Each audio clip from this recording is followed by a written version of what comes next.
님들 아름다운 찬양 이 아침 감사드립니다. 이제 벌써 한 해가 다 마무리 돼갑니다. 이제 추석인데요.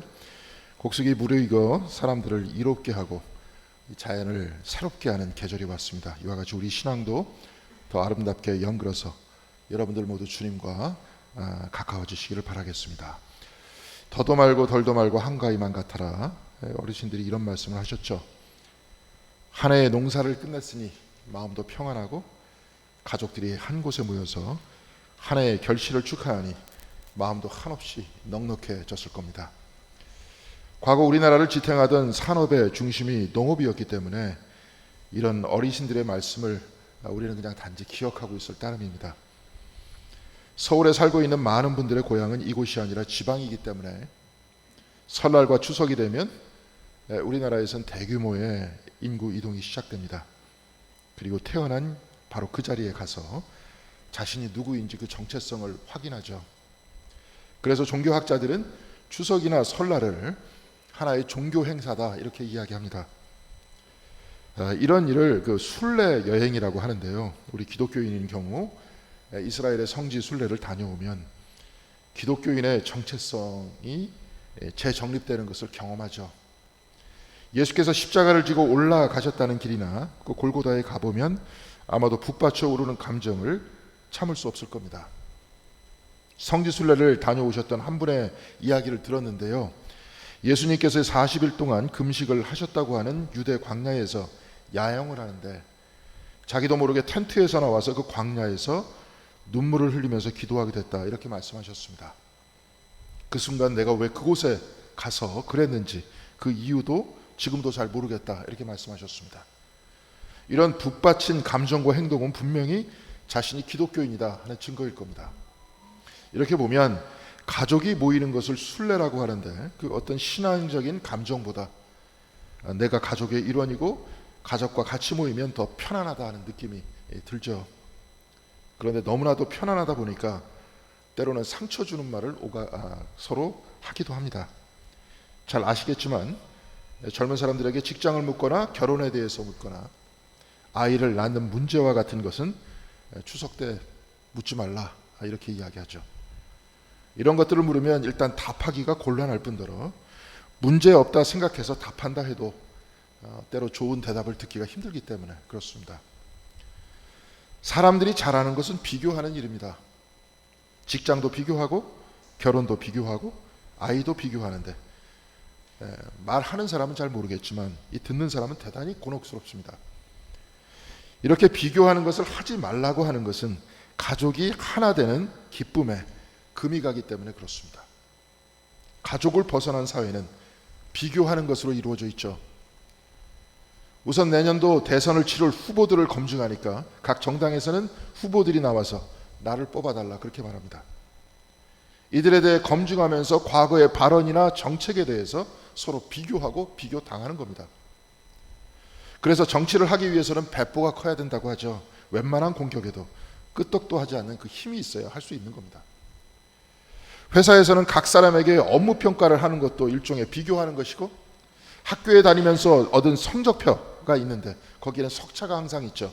비교하는 겁니다. 프로야구나 축구도 경쟁하면서 서로 비교당하고 영화도 다른 영화와 비교하면서 또한 우리는 보고 있습니다. 연예인의 얼굴 생김새나 패션 감각이나 연기력도 비교당합니다. 우리는 이 비교를 통해서 경쟁하는 사회 안에 살고 있는 겁니다. 가족이 모이면 비교하지 말라고 하는 것은 세상의 경쟁과 그 스트레스를 가족 관계까지 끌어들이지 말라는 겁니다. 그렇다면 우리는 이미 다 알고 있죠. 비교가 힘들다는 것을 알고 있습니다. 그리고 우리는 비교 없이 평화롭게 살기를 원합니다. 비교는 괴롭고 하나 되면 평화스럽습니다. 그렇다면 왜 우리는 일상 안에서 하나 되어서 살지 못하는 겁니까? 비교하고 경쟁하는 것은 생물학적 본능일 수 있고 그 사회가 유지되어 나가는 방식일 수도 있습니다. 그래서 프랑스의 인류학자 르네 지라르는 사회와 인간을 구성하는 중심에 경쟁 욕망이 있다고 했습니다. 그에 의하면 인간의 삶이란 생물학적이고 육적인 본능인 경쟁 욕망을 안고 살아가는 바로 그것이 인간의 삶이라는 겁니다. 그런데 우리는 이 본능이 피곤하다고 또한 힘들다 하는 것을 또한 잘 알고 있습니다. 그리고 이와 반대로 평화와 화합 안에 사는 삶이 편하고 즐겁다는 것도 역시 알고 있습니다. 왜냐하면 비교하여 경쟁하는 것이 육적인 삶이라면 하나 되어 평화로운 삶이 곧 영적인 삶이기 때문에 그렇습니다. 우리는 육 이전에 영이고 우리는 세상 안에 사는 법을 배우기 이전에 하나님으로부터 왔기 때문에 그렇습니다. 오늘 우리가 읽은 복음서의 본문 마가복음 9장 33절에서 34절에 가버나움에 이르러 집에 계실새 제자들에게 물으시되 너희가 길에서 토론한 것이 무엇이냐 하시되 그들이 잠잠하니 이는 길에서 서로 누가 크냐 하고 쟁론하였음이라 이렇게 되어 있습니다. 우리는 지난주에 가이사랴 빌립보 지방에서 예수께서 첫 번째 순환을 예고한 내용을 두고 은혜를 나누었는데요.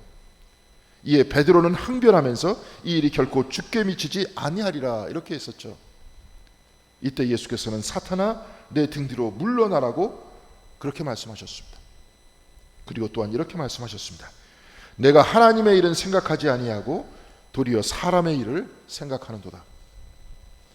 빌라도와 헤롯과 경쟁하여 이겨서 왕이 되어서 유대 땅을 메시아의 왕국으로 선포하려고 하는 것이 사람의 일이었다면 하나님의 일이란 이기려는 나를 내려놓고 모두를 품어 구원하는 일이었습니다.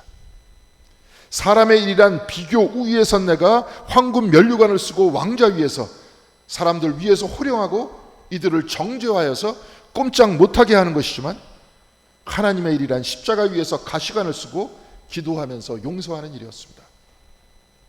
사람의 일이란 비교하는 일이요 육적인 일이라면 하나님의 일이란 나를 내려놓고 다른 이들과 하나 되는 영적인 일입니다. 우리는 예수 그리스도를 주님이라고 말합니다. 그 이유는 예수가 사람의 일을 따라가며 육의 삶을 살고 남과 비교해서 이기려고 해서 그를 주님이라고 하는 것이 아닙니다. 죽을 수밖에 없는 우리를 구원해 주시어 주님이라고 하지 않습니까? 로마서 3장 10절에 바울은 의인은 없나니 하나도 없다고 했습니다. 모두가 비교와 경쟁의 욕망하에 살아가고 서로 상처 주고 상처받고 죄짓고 고통당하면서 산다는 겁니다. 그러나 로마서 3장 22절에 예수 그리스도를 믿음으로 말미암아 모든 믿는 자에게 미치는 하나님의 은이 차별이 없느니라 하고 했습니다. 차별이 없느니라, 비교가 없다는 겁니다.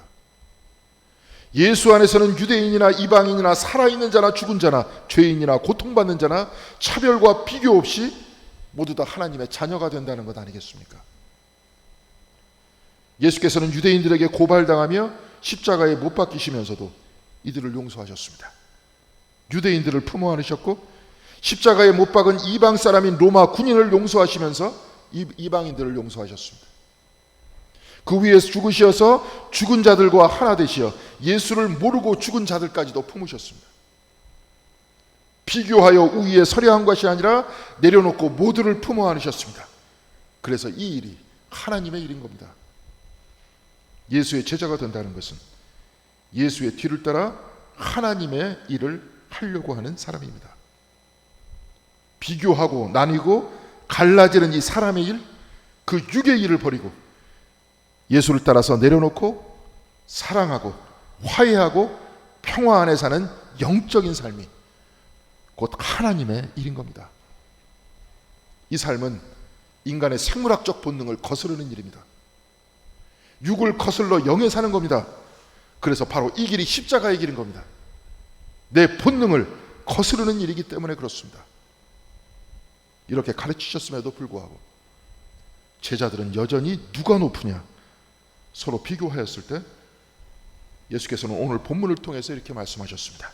누구든지 첫째가 되고자 하면 무사람의 끝이 되며 무사람을 섬기는 자가 되어야 하리라. 그리고 주님께서는 어린아이 하나를 데려다가 그들 가운데 세우시고 안으시면서 제자들에게 말씀하셨습니다. 누구든지 내 이름으로 이런 어린아이 하나를 영접하면 곧 나를 영접함이요 누구든지 나를 영접하면 나를 영접함이 아니요 나를 보내신 이를 영접함이니라. 오늘 우리는 어린아이가 우대받는 세상 속에 살고 있습니다. 그런데 예수님 당시 어린아이는 지금과는 완전히 다른 세상 속에 살고 있었습니다.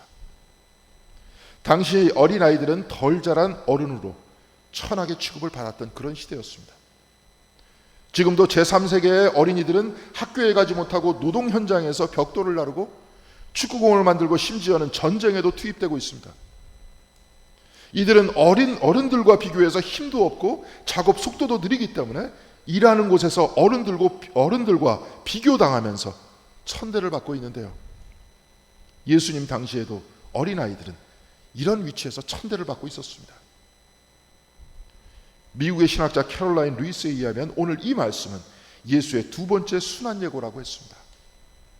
첫 번째 순환 예고가 가이사랴 빌립보에서 베드로의 고백 이후에 하신 것이라면 오늘 어린아이를 세우시며 안으시고 이런 어린아이 하나를 영접하면 곧 나를 영접합니다, 이렇게 말씀하신 것이 두 번째 순환 예고라는 겁니다. 그래서 주님께서는 어린아이를 가운데 세우시고 안으시면서 바로 이들을 통해서 십자가를 바라보라, 이렇게 말씀하셨다는 겁니다. 어른들에게 비교당하며 무시당하는 아이들을 통해서 이들이 처한 그 고통과 아픔을 통해서 십자가를 바라보라고 하셨던 겁니다. 경쟁에서 밀려 어른들과 비교당하는 아이들이 있는 바로 그 자리가 주님께서 계신 곳이고 바로 그곳이 천국으로 들어가는 문이라고 하신 것 아닙니까? 지금 잠깐 쉬고 있는데 매주 토요일에 책 읽기를 하고 있었습니다. 지난번에는 하비콕스의 예수 하버드에 오다, 이 책을 읽으면서 서로 깊은 성찰을 하게 됐는데 이제 추석이 지나고 그 다음 주가 되면 책 선정 모임을 토요일에 모여서 한번 가지려고 합니다. 그래서 그 다음에 무엇을 읽을까 같이 모여서 이야기를 하고 책을 선정하려고 합니다. 그리고 이제 우리 교회의 영성생활 중에 하나를 책 읽는 모임에서 찾으려고 합니다. 공덕 읽기라고 해서 성경 읽기도 이 읽기 안에 들어가고 교우들께서 서로 반을 나누어서 이제 책 읽기를 하려고 합니다. 그리고 특별히 할머님, 권사님들을 위해서는 동화 읽기를 하는 것이 좋겠다, 이런 생각이 들었습니다. 읽는데 불편하시면 큰 글자의 동화나 아니면 읽는 것을 들으시면서 또한 거기 동화의 내용을 나누면서 은혜를 받는 것도 좋은 일이 아니겠습니까? 좋은 책은 심혈을 기울여 저자들이 쓴 글들입니다. 이를 위해 많은 생각과 연구를 했으니 또한 우리는 고맙게도 미리 고민한 분들의 생각과 성찰을 듣고 읽으면서 우리 신앙의 깊이를 더할 수 있을 것입니다. 우리가 과거에 한번 나눴었는데요, 권정생 선생의 강아지 똥도 역시 마찬가지입니다. 아주 좋은 동화인데요, 저도 설교 시간에 몇 번 언급한 일이 있고 교회 오후 예배 때 권정생 선생의 강아지 똥을 영상으로 만든 작품을 같이 본 일도 있었는데, 저는 그것을 틀어주면서 같이 볼 때까지만 해도 효도 관광과 같은 때 안동에 같이 가서 권정생 선생이 사셨던 집과 거기서 일하셨던 일찍교회도 한번 둘러보고 권정생 선생 기념관도 갔다가 안동 찜닭을 먹고 올라오는 것도 좋겠다, 이런 생각도 했었습니다. 그런데 이렇게 코로나가 와서 교회에서 같이 모이는 행사는 할 수 없게 됐죠. 그래서 같이 갈 수 없으니까 이제 사진으로라도 한번 보려고 하는데요, 추석 때 고향을 찾아 내뿌리는 어디인지 확인하는 것처럼 책을 읽고 그 책을 쓴 작가의 고향이나 머물던 집을 보면서 그 책에서 받은 감동을 확인하는 것도 커다란 도움이 될 것입니다. 우선 첫 번째 그림 한번 같이 보도록 하겠습니다. 권정생 선생이 사시던 집입니다. 안동에 있는 집인데, 권정생 선생이 돌아가시고 난 다음에 동네 사람들은 두 가지를 크게 놀랐다고 합니다. 첫 번째는 그분이 교회 사찰로 있는 가난한 분으로 알고 있었는데 그렇게 부자인 줄 몰랐다는 거죠. 그걸 알고 놀랐다는 겁니다. 책이 많이 팔려서 인쇄로 그렇게 부자가 된 분인데도 저렇게 작은 집에서 사셨다고 합니다. 그리고 두 번째 놀란 것은 그분이 그렇게 유명한 분인가 하는 것에 놀랐다고 합니다. 말 그대로 권정생 선생은 지극히 작은 곳에서 지극히 작은 사람들과 같이 사시던 분입니다. 오늘 주님의 말씀을 그냥 말뿐만이 아니라 직접 삶으로 실천하신 분이라는 거죠. 두 번째 그림 한번 보여주시죠. 저 글은 일찍교회 예배당 종탑에 쓰여져 있는 글입니다. 매일 새벽기도 할 때마다 권정생 선생은 교회 종을 치셨는데 겨울이면 종에 늘어져 있는 동아줄이 꽤 차갑죠. 그래서 사람들이 장갑을 끼고 종을 치라고 했는데 한사코 맨손으로 치셨다고 합니다. 그러면서 저렇게 말씀하신 겁니다. 새벽 종소리는 가난하고 소외받고 아픈 이가 듣고 벌레며 길가에 구르는 돌멩이도 듣는데 어떻게 따뜻한 손으로 칠 수 있어?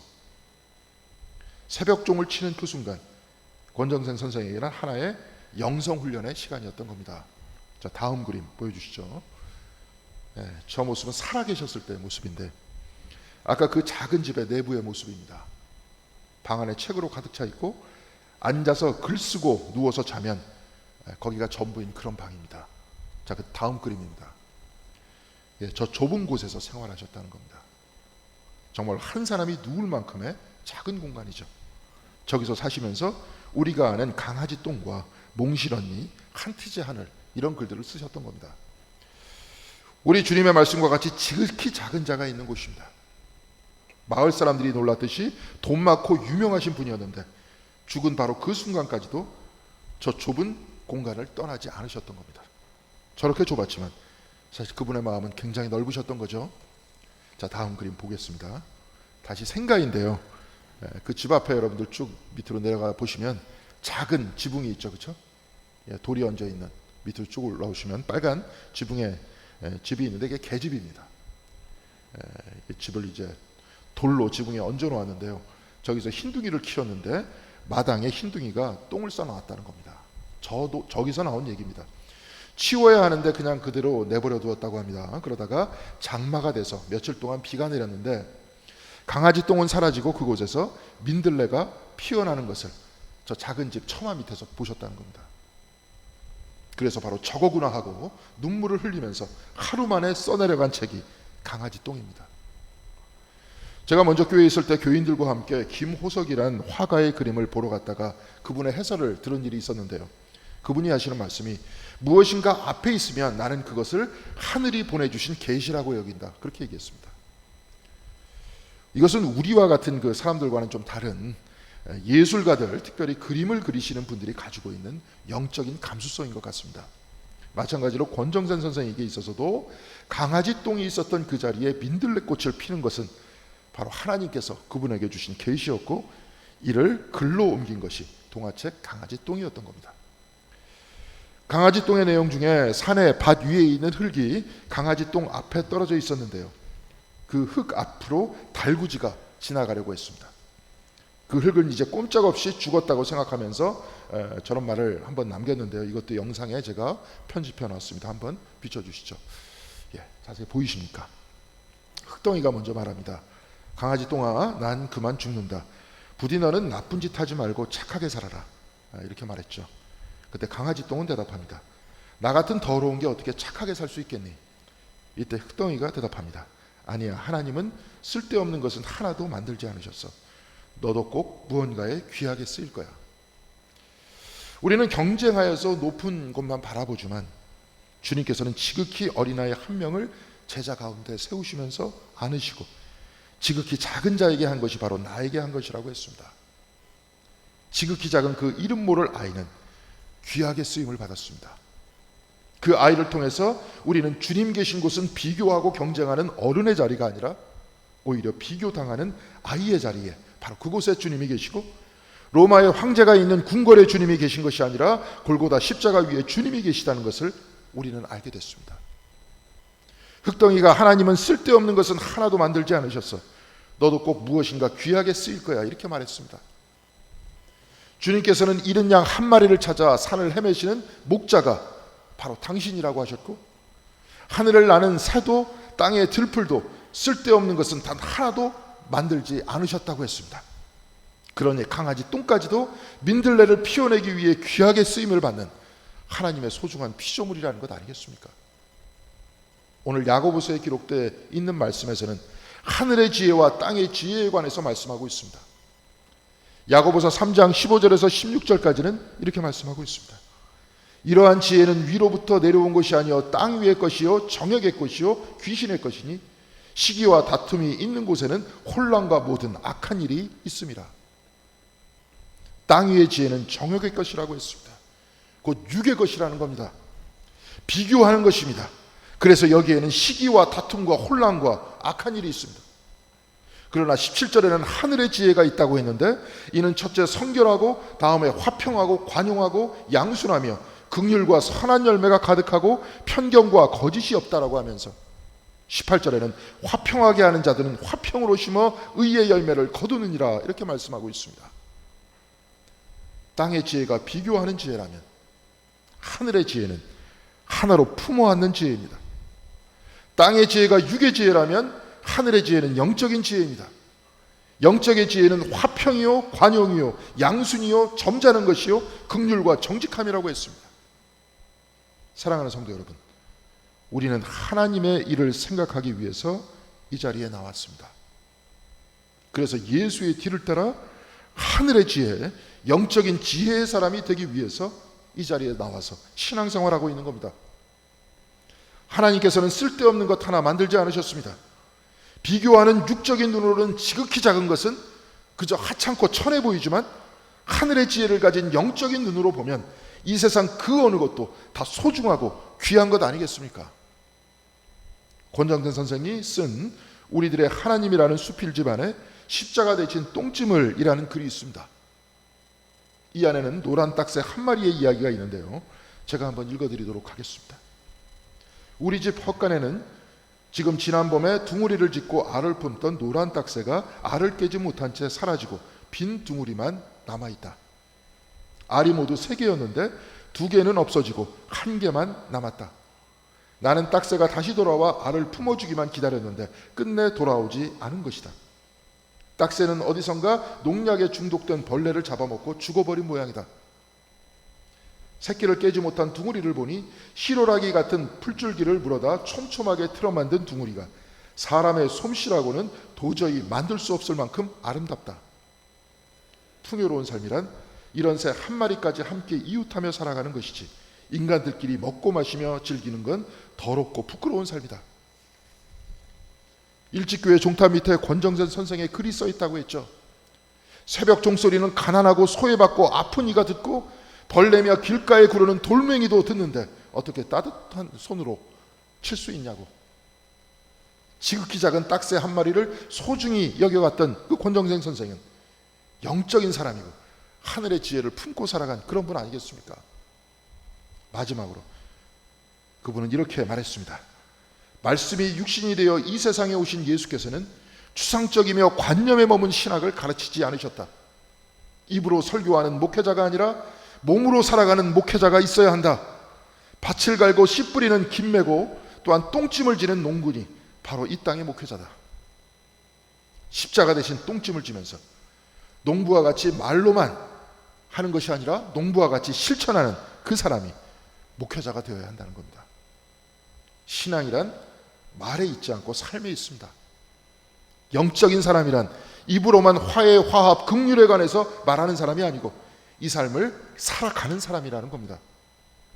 바로 그 사람이 하늘의 지혜를 품고 어느 곳에서나 경쟁과 비교 없이 충만하게 하나 되어 살아가는 사람인 겁니다.